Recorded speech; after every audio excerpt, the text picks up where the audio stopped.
Welcome back to Redefine Parenting with your host, Veenu Keller. We want to welcome you to Spanglish World Network and her network on Zingo TV, channels 250 and 251. Zingo TV is a free app that can be downloaded on iOS and Android devices. While you download, make sure to rate and leave a comment. Zingo TV is also available on Google Chromecast, Amazon Fire and Fire Sticks, Roku and Roku Sticks, and all smart TVs 2016 and forward. Redefine Parenting is a revolutionary approach to nurturing our children. Veenu will bring you live experts, transformative insights, and a fresh perspective, all aimed at helping families worldwide truly understand their children. Together, let's give them a childhood they won't have. Hello and welcome to another great episode of Redefine Parenting, our first episode of the year of 2025. I had to bring an amazing guest for you all because this man is amazing. He is the founder and CEO of Clearfork Academy. They have different locations. And the reason why I wanted to start this year off with him is because one of the biggest topics I think that we as not just a culture here, but in the world, as our kids are getting more and more, I would say, independent, where the influence of us parents is less and less. I feel mental health is becoming a bigger issue. Substance abuse is becoming a bigger issue. And so when I was reaching out to different guests to come onto my show, I call it Redefine Parenting for a reason. We have to start redefining the way we are parenting our kids. If we're parenting our kids the same way we are parented, we are not setting them up to win. And so when I was reading about Austin and what he created and his mission in really supporting our youth, I said, yes, this is the guy I needed to bring onto my show. So without further ado, Austin, welcome to Redefine Parenting. Hey, good morning, good evening, whatever it is. So happy to be here. Yeah. So thank you for the kind introduction. Yes. So let's go ahead and just dive in. So let's start with what was your why for opening up Clearfork Academy? Well, I really thought I was going to be a youth pastor way back when. So my undergrad's in pastoral ministries, then I went to seminary. In the midst of doing that work, I was a youth pastor. And when a kiddo gets pregnant, runs away, catches a house on fire, gets adopted, whatever the scenario was, we weren't going to Romans and exegeting stuff out of the Greek or whatnot. I was using questions and then just sitting and just being present. And so I had several, counseling classes along the way. And so I just went to my dean. I was like, hey, I think this is a gift that I have, and I want to use this kind of parachurch and go get a license and do all the things. And yeah, kind of forfeited, 85 hours of Bible and theology to go get a master's in counseling. So I did that and worked in psych hospitals, did my internships and all the hours, worked with adults. And as I'm doing treatment with adults, inevitably, John over here starts talking about his 14-year-old self. And then Bill's like, oh, that happened to me too when I was 16. And then Mike says, oh, that happened to me when I was 12. Whatever it was like these grown men had wives, kids, families, businesses, the things, but the internal stuff was still coming to the surface, leading to mental health and substance use issues later on in life. And so kind of this epiphany, how do I take this youth pastor calling and all this clinical work and smash it together? And that's really the kind of origin story real fast of Clearfork Academy. I love it. And here's what I love the most is that my catchphrase for Redefine Parenting is give kids a childhood they won't have to heal from. And you just really explained it. I too started out in mental health. I have a degree in psychology, and I really thought my calling was to be a psychologist. And that's what I was going to do. I was going to actually help kids not be labeled by what their behavior is looking like, but actually talk to kids to say, what is going on? I get you are angry. Help me understand where this anger is coming from, because these are the questions that nobody asked me at 15 when I was suicidal, when I was cutting, when I was doing all this stuff. I was trapped in a psych hospital for 2 months with all these diagnoses getting thrown. No, she has anxiety, she has depression, she has like attachment disorder, she has all this. And my mom's like, whoa, whoa, whoa, whoa. What are you saying about my daughter? Yeah. So this is why she's doing this. And my mom, being a single mom at that time, and this is back in the 80s, right? It's like diagnoses were flying around, medication was going off the shelves, ADHD was just like the biggest thing that next to sliced bread, every kid was ADHD. And my mom, thank God, was like, you're not going to medicate my daughter. Like, I am not going to sit here and put medicines in her growing body at the age of 15 because she has this behavior that corresponds with what you're talking about, but yet we really don't know. And so I think we all have gifts in our life, and I think they start to evolve when we're kids and we don't even recognize that they're evolving at that time. And I always tell people I had to go through the life that I had in order to be who I am today, to have this TV show, to say, hey, there is more to parenting than just punishing your child because they didn't do right. Bribing your kids to do something because you think it's the right thing to do, not what they think is the right thing to do. And it's having the conversation with our kids to say, hey, what is going on? Help me understand you. I don't want to make a judgment about you because I know I'm going to be wrong. I want to ask you what's going on. And I know that this has turned into such a beautiful business for myself, being able to coach youth. And one of the things that I do differently is that, you have people that coach parents, you have people that coach kids. I coach both. Out that bridging that gap of creating better communication between the child and the parent, we're not going to win at this. And my whole thing, I think it really goes with your guys' mission, is setting kids up to win. How do we set them up to win? So it just really corresponded to like what you were saying about these men who were like, oh, the 15-year-old and me, the 14-year-old, which we do need more of your places around, because these kids, I feel, are being misunderstood by past references that us adults think is going on with these children. Yeah, and I did our clinical treatment team this morning with one of our campuses, and we just talked about conduct disorder, and and really all those things are just billing codes. And in essence, that's what the psych hospital was doing to you, was how can we get paid for this girl being in our facility?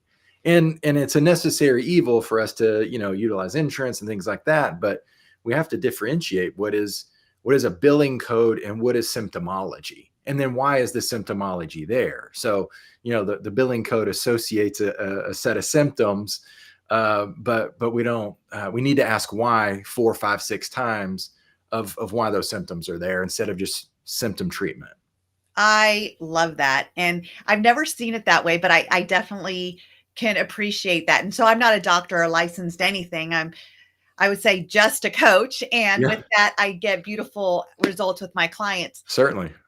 One of the things that I love about that is that your clients are not the billable code, the billable code. Right. Your clients are people that are displaying this behavior, and the behavior is the effect. And that's what I want families and our listeners to know, is that what our children display, whether it's doing drugs, drinking, cutting, suicidal tendencies, that's all the effect of what's really, really going on with that child.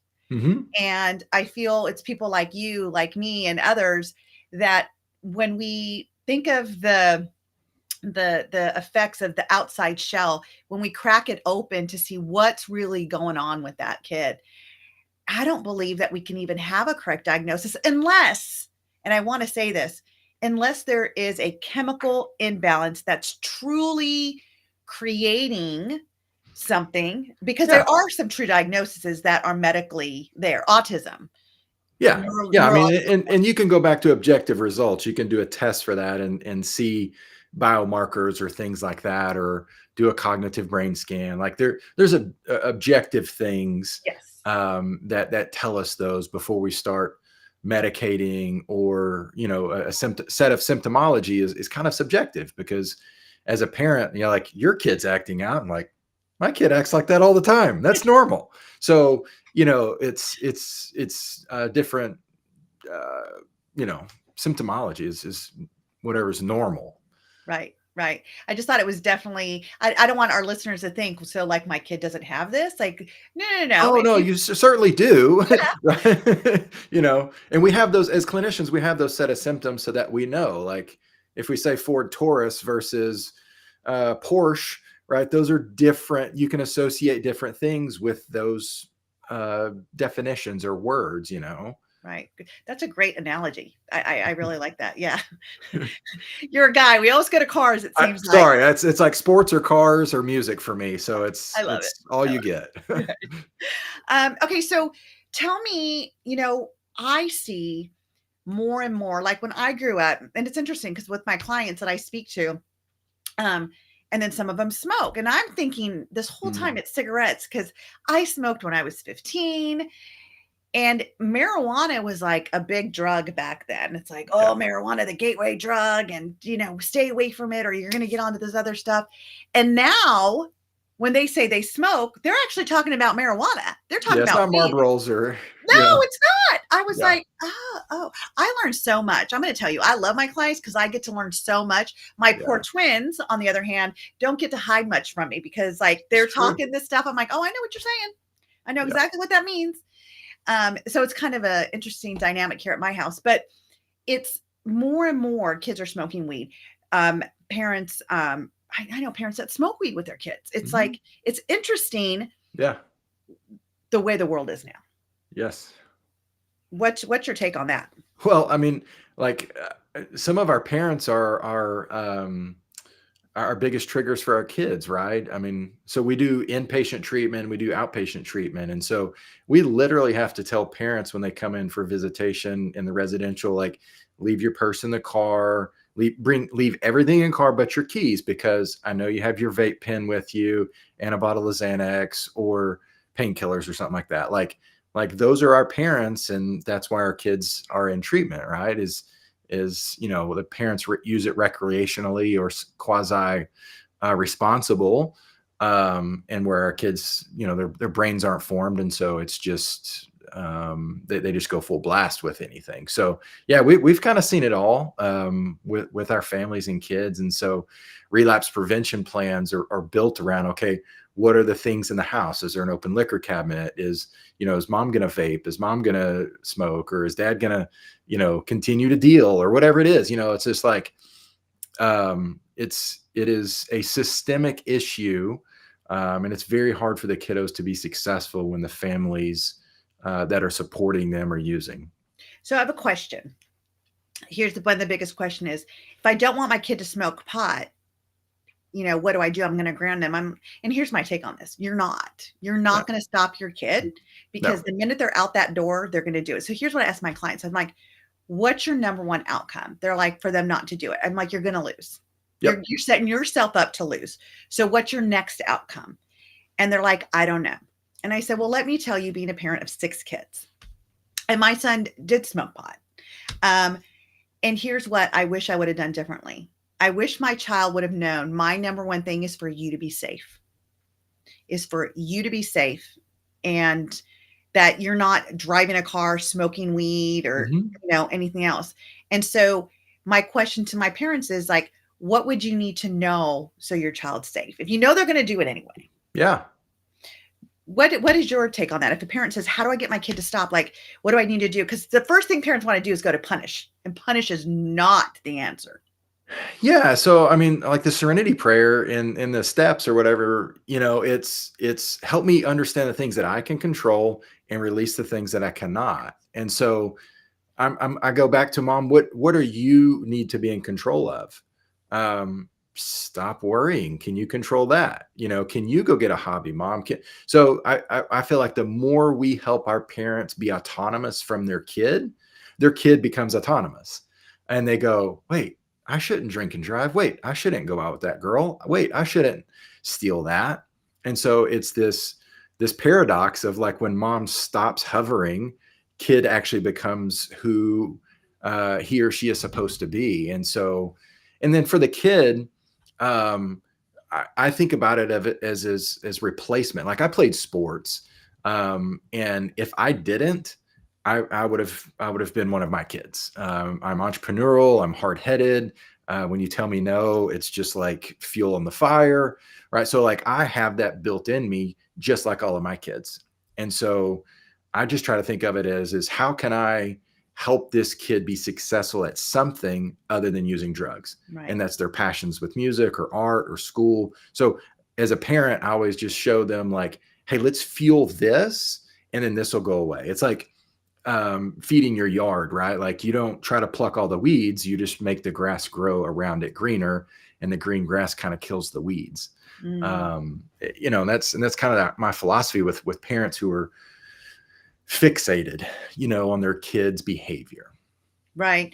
I think for me, it's really about what is a child getting from smoking weed? Yeah. Are they escaping? What's the benefit? Right. Like, what is it? Is there a lot of yelling going on in the house? Is dad too controlling that this is the only thing they feel they can control? You know, it's the feeling like, you know, it's that high feeling, like it's that euphoria feeling that they can't get, they don't feel they can get from anything else. They have to get it from this. And it gives them that break from school and the pressures of parents and the pressure of school and the pressure of their peers. And because I have clients that just smoke it by themselves. They literally will smoke it and they're like, Coach V, my homework's done, you know, my day's done, and I just want to chill. And so I will go on my vape and that's it. Like I'm not driving, I'm safe, and trying to help the parents understand that. And we have, and I've had success. And guess what? Once we got rid of that, their relationship grew better. It grew together in a way that, number one, my client never expected, because all of a sudden they felt trust from their parents. Right. They felt, For sure. again, like you said, they're not hovering, like trying to control and dictate. It's like they dictate everything in my life. And now I'm going to show them. And then once they realize that it's nothing to hide or get away with, they don't need to really It's be normalized. Yeah, for sure. For sure. But here's my concern. Like I brought it up, you know, back in the 80s, we said it was the gateway drug. Sure. And my husband laughed at me. He's like, you realize we're not in the 80s anymore. And I said, yeah, but that's still, I watched my brother died of drug abuse. My cousin died of drug abuse. Like I've had a lot of beliefs around it because I've watched it. And of course, give me a belief, my brain won't lie to me. So it's going to give me reasons why I'm right. I haven't found a different reason yet to say, well, if the high for these kids that are, you know, having substance abuse or substance addiction, if the high isn't big enough or grandiose enough for them with marijuana, do they start to try other things? And then do they get addicted to that because they're getting addicted to the high or the escape or whatever? So for someone who specializes in this, I would love to hear what we can do, what parents can do. Well, I'm going to go back to the new gateway drug is our phone, right? Because it's that dopaminergic pathway that we're just hitting all day. And when that dopamine level is depleted, right? I need something stronger. I need a substance to now ingest in order to get that same euphoria, that same calming effect. You know, I can't sleep. Well, I'm going to hit my vape so I can go to bed. Or so I think now our kids are so programmed to hit that dopamine button.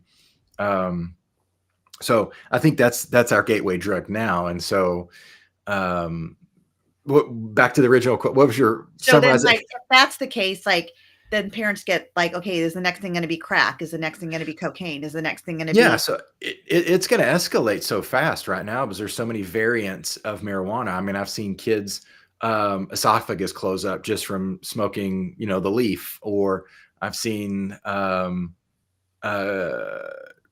visits because it was laced with, you know, fentanyl now and things like that. And so, I mean, they're like the true substances, they're going to escalate. I mean, if you're smoking recreationally, especially when you're impaired, like what's a handful of pills, you know, what's a bottle of vodka, what's, you know, hey, I don't know what's going on with those mushrooms, but I'm going to eat them. Like we just see it snowball, right? You just really see it snowball. And marijuana is so normalized right now. People don't even see it as an illegal substance. They're not. It is, you know, in Texas where we are. So, again, and when you normalize things, what's the next level? So what do we do as parents? I mean, I got 12-year-olds, so I'm asking I you, think like, you just seriously, like, continue to educate. I mean, you continue to educate on what it does to the brain, the long-term effects, the social effects. You know, I grew up in the this is your brain on drugs era with yeah, the frying me pan, too. right? Like, so some of that kind of stuff, not really to scare tactic, but it all comes back to relationship and trust. Um, you know, just teaching our kids what it looks like and how those relationships are and what the temptations are going to be, maybe even role playing, like how to say no, like what, you know, because everybody's going to get peer pressured or bullied into doing it, you know, the first time if they say no. So it's a lot of just relationship building with your kid. Yeah, and also what I tell parents, for those that are listening, is get your kids in activities. A Right. a a a a mind that is stagnant will be more prone to find ways to get those dopamine hits, to feel like they fit in, and also the social peer pressure. I've done a lot of work for Tony Robbins, and one of the things he says is, show me the 5 people you hang out with, I'll show you your life. Like, you are Yeah. who you hang out with. Show me And your friends and I'll show you your future is my yes, saying to the kids. So yes, all the time. And I mean, I share that with my kids too. And here's the deal. It's like, we're not lying to them. mm, Um, Unfortunately, and you brought this up in the beginning of the show, is that their frontal lobe is not developed. yeah. We have to be their frontal lobe. And I was trained by Dr. Amen, one of the best brain trainers in the world. And I was watching when I was going through his course, one of it was on adolescent brain. And when he said that, I was like, oh my gosh, like, that's what I need to be. I was trying to explain this to parents of why the kids argue, why the kids push the envelope, why the kids don't get it, why they argue back. And it's like, because their frontal lobe is not developed. Yeah. They can't see the long-term consequences for the choices they make now. When Right. you say you could see them, they reject you and say, oh, you're just being my mom. And so it's finding that way for them to understand that, look, for you guys that are 28, your frontal lobe's finally developed. For girls, it's 25. And Yeah. before that, how could we build a relationship where you trust me enough to know that I'm not here to kill your fun? Like, that's Mm, really not what my aim as your mom is to do, is kill your fun. I know you think that, but it's really not. Like, I want you to have fun in life. I want you to have friends. I want you to have a peer group. I want you to have all of that. So when I say no, it's really not about that. It's because I see something and the potentials of something. And so I'm telling you that it's not a great choice right now. yeah. Let's talk about different choices. And that's what I kind of do with my families. It's teaching them how to have an open, safe, trusting, loving space from the time you're 10, 11, 12. So when you're 15, 16, 17, and the peer pressure is really on at that point, Hmm.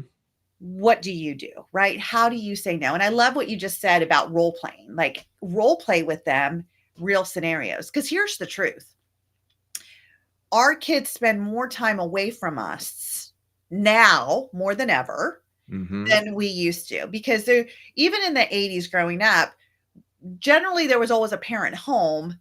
Dad was still working. It was Yeah. just the era where, with the latchkey kids, I was one of them, started to come up, and but by the time we got home and then mom was there to make dinner and whatnot, Yeah. it's not like that anymore. Yeah. The traditional family is very, very different.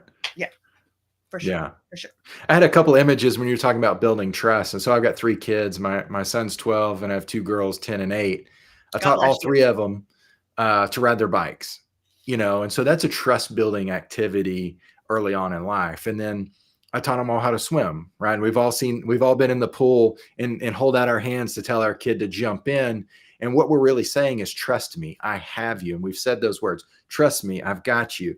Right. And if you're mean like me, you step back real fast and they fall in and go under, and then you pick them up. But we have to curate those moments at every kind of age gap in their life. So like my son and I, at his 10th birthday, we climbed to almost 13,000 feet with just our backpacks. And so it was a trust in a moment, you know, it was like, we saw hail, we saw rain, we stayed 3 nights. And so there's a lot of fear there when you're that high and away from reality. So parents need to continue to build those things day in and day out. I'm coaching my son right now in basketball. He's 12 and trying to get his elbow underneath the shot, like, because I'm challenging his heart and his mind and his spirit. So when I have to have that conversation, like, don't date that girl, or, don't do those drugs, or don't make that choice, don't take that job when he's 25 or 30, he's going to flash back and go, okay, dad taught me to swim. Dad took me on that mountain, those sort of moments. And so I put those in the bank. So when I need to cash them in, he goes, I'm going to listen to dad. Yeah. Hopefully. Yeah. Right. And I love that, because like one of the things that, I have 12-year-old twins, and one of the things that we're going through is my daughter, when I find things out, she's like, I just didn't want you to be mad. And I said, we have to build a trust. As much as I want you to trust me, I want to trust you. Yeah. And how are we going to do that? What do we need to do? Because if we got into this point where you feel you still need to lie about this because you don't want to get in trouble, what is in trouble? Like, we don't hit you. You don't get grounded. Like, you may have to be off the distraction because you're not getting your schoolwork done. But as soon as your schoolwork's done, you could have your distraction back. It's like, so it has having those open and raw conversations, along with what you were talking about, is like, remember, when you needed to get picked up because you were upset, I picked you up. Right. Every time you were upset, who has your back? Who lays down with you? Who's there to hear you? And it's coming without judgment. And the minute my kids feel like I judge them, and I could tell by their tonality, by the way, if parents want to know, well, I don't judge my kids, listen to your kids' tonality back, and they feel judged. Whether that's your intention or not, they feel judged. And now my husband and I are catching ourselves, and we're like, I'm sorry. Did you think I was judging you? Right. Yes. Their answer is always yes. Yeah. Yes. Look, and it really is like, did you experience shame? Correct. Right. And that shame cycle perpetuates the negative behavior. I am bad, so I'm going to go do bad. Well, mom thinks I'm bad. Right. So it's that, that judgment is really shame on their end. And we work a lot with our kids of like, they had a poor sexual choice, or where there was a rape or trauma. So undoing that shame of I am sexually broken is really huge to thwart those, maladaptive patterns of behavior that ensue. Right. Right. And it's helping them understand, like, it's like mom's apologizing. I am apologizing to you because you took it in a way that that's not what I meant. In order for us to build trust, you need to recognize that when I'm asking you these questions, and I'm a quality question person, I don't use, why did you do that? Because why did you do that is definitely going to put them on the defense. It's more of like, you made that choice. Here's what's happened. If you could make a different choice, what would you make? Yeah. Knowing this is going to happen, what would you make then? And giving them that open conversation that says, wow, she's really giving me choice. Because my biggest thing that I tell parents is, put your kids at choice. Don't hover. Don't make their choices for them. Let them know you trust them to make a better choice. And one of the things that I've been learning from my mentor, William Whitecloud, is that there is no good or bad. It is literally a decision we're making in that moment that's going to take us down the right way or the left way. And either way, something's going to happen no matter what path we choose. And guess what? We can course correct. Right. And you just named our company for us, right? Like Clearfork.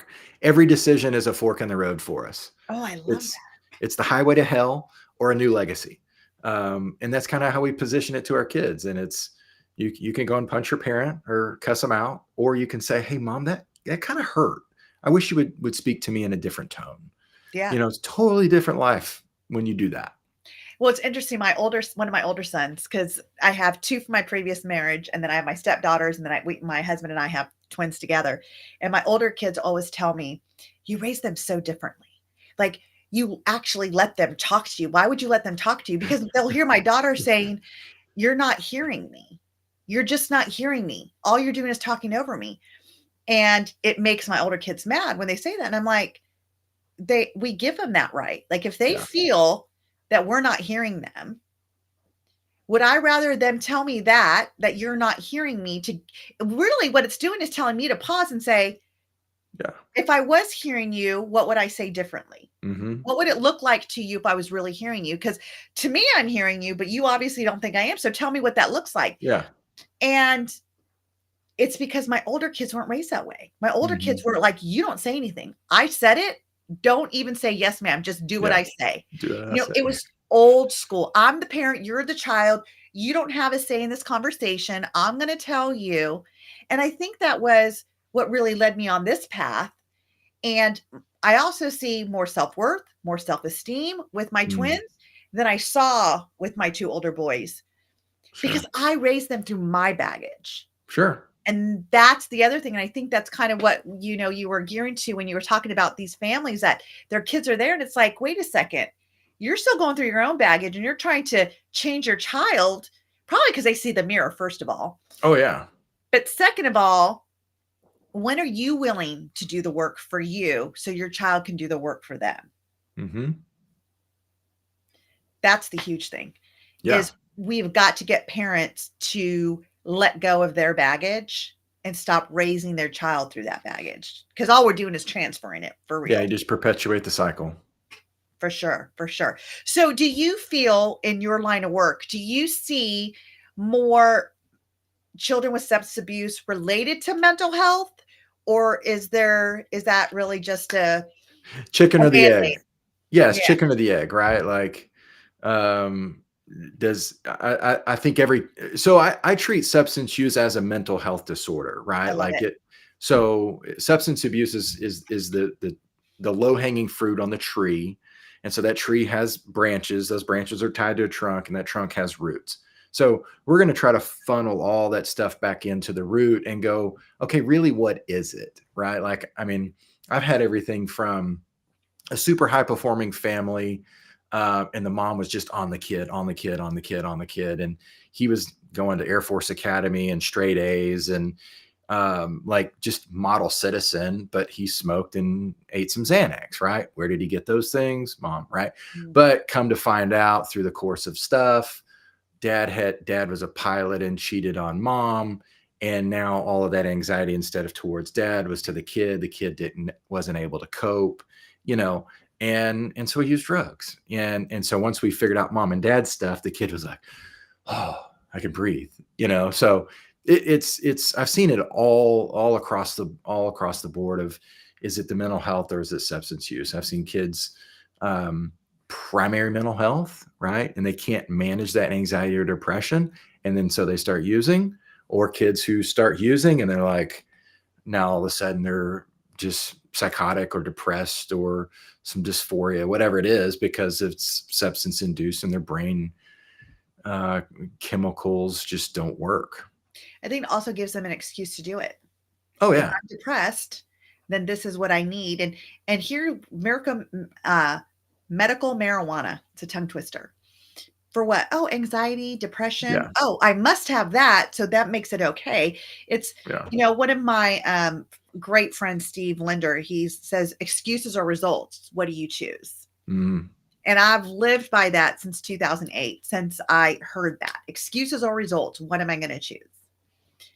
And when it comes to big decisions or small decisions, if it becomes to me procrastinating, that's a choice. It's a choice to Yeah. procrastinate. And am I going to use the excuse of procrastination, or am I going to look at the results that I'm not getting or I want to get and just push forward through it? And it's teaching our kids this and helping them understand. I think one of the things that you probably see in your facilities and around, because I know I'm seeing it with my clients, is the number one thing parents tell me is lack of motivation. My child is not motivated. Yeah. And here's what I wrote a while ago. And I read it to one of my 12-year-old clients.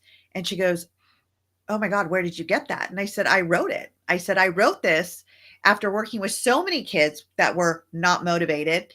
And she's like, that's exactly what goes on in my mind. So here's what it is. Parents put so much pressure on their kids have to have good grades. Their kids have to be the best at the sport. The kids have to have friends. It's the have tos. And when the kids aren't fulfilling that, all of a sudden, it's like They've already gotten yelled at so much for not doing it. They've already gotten punished for so much for not doing it. And when they do make stride and they feel good about it, it's still not good enough. So all of a sudden, what I tried wasn't good enough. So why try at all? And if at least you think I'm lazy, that's the worst I have to hear is I'm lazy, but at least I'm not getting smacked down for every time I put an effort because your child's not perfect the way you want it to be. And when I talked to the parents, I said, what would it mean if your child got a 75? 75? My child? Absolutely not. I said, well, what did that mean to you? That, I spent all this money on aftercare, special schools, tutoring. Absolutely not. They need to get punished. And said, what will punishing do for them? It will teach them. It'll teach them what? What's it going to teach them? Because here's the deal. A grade at school literally is a measurement tool of that chapter. Did they understand the Boston Tea and get all the dates right and all the people and why it started? Because in that moment, if they put the wrong date down, they didn't pass that because it was a 5-question thing. They already didn't get it right. Yeah. All because their brain could not remember a date. It got confused. Not because they're dumb, not because of anything, but because of that. So if they forgot it and they really didn't know, then the grade was accurate. It's telling you they did not comprehend it. They didn't know it. So what can we do then to teach them that, to comprehend it and move forward? No. It means that I failed as a parent. I said, that's what we're getting at. That's it. Right. There you go. Has nothing to do with your child. But now your child is not motivated. Your child disrespects you because they feel disrespected by you. And now you have this beautiful conundrum you're caught in, and you still don't feel like a great parent. So what do we do? Yeah. Behavior didn't work. Yeah. And so this is where kids are right now. Yeah. And I'm sure that you're seeing that same thing. Do you have a different idea of why kids don't have motivation? I think it would go back to that phone and that dopamine, right? So it's, I fight my son all the time. We're a homeschool family. My wife's an educator for a decade. So like we decided to do the homeschool thing. And so I'm like, bro, you need to go outside and you need to shoot 100 shots from these 3 locations if you want to start in basketball. He's like, yeah, but can I just play the Nintendo a little bit before I go out? Because it's totally different in the brain. And so they want to hit that dopamine button.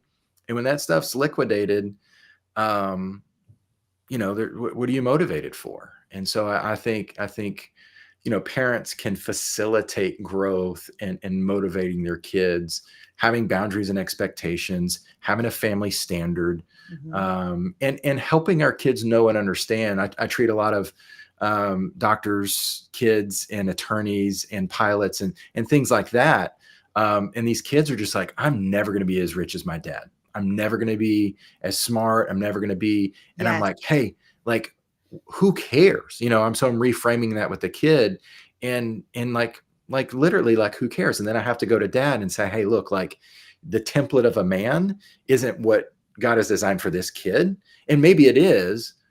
And it's just in 10 years. And you got to let that plant grow. You just can't force it to become how big and strong you think it should be. And so now the job to do that is clapping and cheerleading and saying, hey man, like way to go. Like you rode your bike around the block and you came back on time. And, again, that's a trust building thing. And then he gets a motorcycle and then, and like those things grow. I think as parents, sometimes we forget how many times we screwed up stuff, the first 30 years of our life. For sure. and we expect the 10-year-old to like just get straight A's and make it right the first time. And I know I'm guilty of that as a dad, of just like my expectations are so high now, like, oh my God, like Emma's 8, like it's okay. It's okay that, she spilt her milk or whatever it was. Right. I think one of the things that we do is like when the twins were like, okay, screen time's over. And when they like, okay, and they turn it off, I'm like, I love how you got off that. There's no issue. Like, good Celebrate for you. the moment. Celebrate the moment every time. Coming to dinner on time. Thank you for not going, oh man. Like, thank you for no comments. Thank you for just accepting it. I said, look at how this works better. And then we're not on you. And because we've taught them, we're like, here's where we see the addiction. The minute we're like, hey, we got to leave, and you're throwing a fit because you can't leave that game, there's an addiction going on here. There is a pure addiction, because the minute you can't finish your schoolwork and the bell rings, you don't throw a fit. You're like, oh, okay, the bell rang. I guess I got to do it later when I get home. And I was trying to avoid that. But you're able to do it later. The fact that you can't do that for on screen times. And honestly, I used to be that mom for everything my kids did, because the cell phones came out in the late 90s, early 2000s. And that's when, my older kids were born. And so they grew up in their teens having the phones.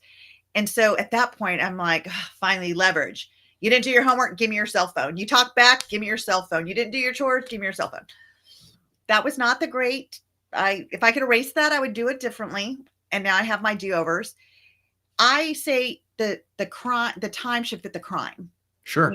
And so what I notice is, like with my daughter, you're not doing your schoolwork.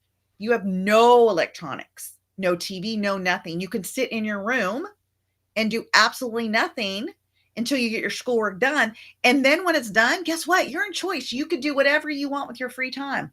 Mm-hmm. And all of a sudden, giving her that autonomy of when she wants to do it, it's totally up to her. And helping her feel in her body, like, what does your body feel it needs right now? It needs to go outside and take a run. Then go do it. It needs to fuel because you're hungry. Then do it. You need to change your clothes because you're not comfortable in your school uniform. Then do it. You know what? I think I want to do my schoolwork. The minute I gave her that, and it was like, nope, you got to do it. You got to. She hasn't missed assignment since. Yeah. I'm like, we as parents make it so difficult for us. Yeah. There's a lot of evidence with choice theory and Levin logic and those research veins. Yeah, that when we give our kids choice, and going back to marijuana or something like that, it's like, you can't do this choice, but you can do A or B.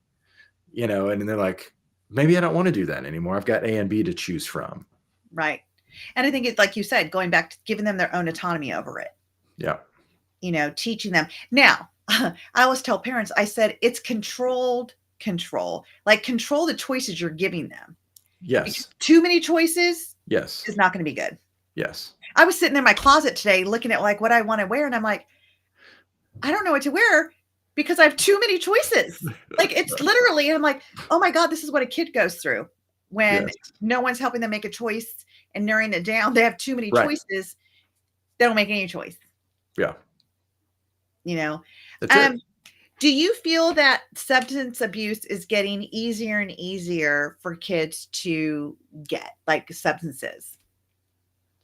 Oh, well, yeah. I mean, like you were saying earlier, it's like alcohol or marijuana back in our day for, probably 5 decades, right? Like that was your two choices. And then, yeah, I mean, you can jump on any social media outlet and find anything you want right now. I mean, some Door Dasher's probably got it in his car as he brings you food, so I mean, it's every school, every whatever, I mean, I just think about these 12-year-olds now that are doing it, or 11 or 10-year-olds. And I go back to when I was 10 years old and in 5th grade. I couldn't even fathom that. Like, we would watch our parents smoke in the house, but not my parents, but like my friend's parents would smoke in the house. And we thought that was like, oh my God, when I get older, I'm going to smoke because that's what adults do. With the Virginia Slims. Yeah. Moms talking on the phone, smoking. Like my best friend, Tiffany, her mom always had the phone and a cigarette and her fake nails. Yes. And like leaf press on nails. And we thought when we get older, that's what we're going to do. And, we would try to sneak a cigarette when we were like 14, 15, not 10, 12. I could not even imagine that drugs are on elementary school campuses. Like, I couldn't even fathom that until I was hearing things. Some of my clients are like, oh, before your session, I just want you to know that, my child's been exposed to this and we've had a talk, and just, can you talk to him? Because as a coach, the kids tell me a lot more than they're telling their parents. Oh yeah. They're not in trouble. We're just going to process it and find out what we can do instead. Yep. And so the parents are telling me, and I was like, they're 11. And she goes, I know. And I'm like, okay, I need to wrap my head around this. Like what's the youngest that you take at your places? So we're 13 to 17. Even Yeah. So we get a lot of those 11, 12-year-old calls, and mom's like, can I bring him on his 13th birthday? And we're like, yeah, and so it's, why 13? Why not see them at 11 and 12? Our license, state of Like, Texas. So 13 and under is a child. And so we're technically adolescents. And then okay, you have adult at 18 and up. good to So know. it's just that niche window, 13 to 17. Now, do you guys service people outside of it, like through Zooms and stuff? Yeah. So we have 2 residential facilities. One's all boys, one's all girls, and then 2 outpatient facilities. And that will do in-person outpatient therapy, partial hospitalization stuff, or day treatment, and then IOP, and then Zoom. So we'll take clients from all over the country, 24/7. Nice. That's I'm so glad that there's places like this because you hear about, I know here in North Carolina, like our treatment facilities got shut down. Mm-hmm. I used to run group homes at one of the mental health facilities that I used to be the director for way back when, like in 2007 and 8. And I remember the state pulled all residential, like all these kids, and then like we're fueling them back to their parents that don't know how to deal with the mental health, the substance abuse, like they're dual diagnosed, Yep. And so I know that was, and that's kind of why I got out of mental health. I'm like, you're tying our hands on how we can help people. Mm-hmm. I got to back out. That's why I went into coaching. Like I went into coaching because Yeah. It's very regulated. it's not. And granted, we're not licensed, but I have several certifications where I've been trained with ethics. And when there is a licensed person needed, I reach out. I'm like, I'm not a licensed person. Like, we need to get you. Like, I don't play, Yeah. doctor by no means. I know my scope of where I stand. And for me, it's all behavioral. It's definitely all behavioral. It's looking at strategies. What do you want? Where are you at? How do we close the gap? And that's what I do. And a lot of it has to do with it. It goes back to the parents. It Mm-hmm. really does. And that these kids do not feel that they have that safe and trusting space with their parents. Yep. And so they're reaching out. And the minute that they reach out, you no longer have an influence. And I tell my families all the time that you lose your ability to influence your child the minute you are judging them. Plain simple. Yeah. It's fair. You cannot judge your child. Come in curious, not critical. Yes. And that's like one of my thing all the time. Be curious, not critical. And what does that mean? It means that when you're looking at their room, and I know I'm guilty of this with my daughter, looking at their room, you're not like, so, I mean, your face gives it away. My daughter tells me all the time, she goes, your face has already shown me what you think. I'm like, oh, okay, well, let me try again. Sorry. Let me try it one more time. But, we started asking her, my husband's better at this than I am, but how does this space make you feel right now? And when she's upset with us and she just wants to be, a mismatcher at that time, she's like, it feels fine. And then, but when things are good and her room is really clean, like, how does that make you feel?